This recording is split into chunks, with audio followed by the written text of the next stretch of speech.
ఎంత చెట్టుకు అంత గాలి అన్నట్లు ఎవరి శక్తికి తగిన పని వారు చేస్తారు. అలాగే ఏ వయస్సుకు తగిన వారికి ఆ సమస్యలుంటాయి. ఒక చిన్న పిల్లవానికి ఏదో సమస్య వచ్చింది. ఏం చేయాలో తోచక దిగాలుగా ఓ మూలన కూర్చున్నాడు.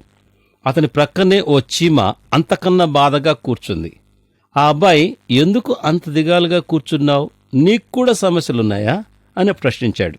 ఆ చీమ, నీ సమస్య ఏంటో నాకు తెలియదు, కానీ ఈరోజు నాకు కొంతైనా ఆహారం దొరక్కపోతే నా పిల్లలకు ఇదే చివరి రోజు అవుతుంది అన్నది.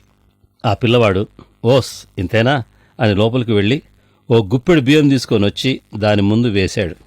చీమ సంతోషానికి హద్దుల్లేవు. దాన్ని చూశాక అబ్బాయి సమస్య కూడా తీరిపోయింది. అదెలాగంటారా?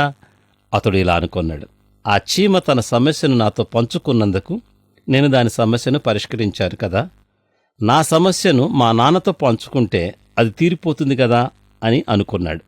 ఆలోచన చెప్పేవారు అనేకులు ఉండడం క్షేమకరం అని బైబిల్ ప్రబోధిస్తోంది. మానవులుగా మన జీవితం సమస్యల వలయం.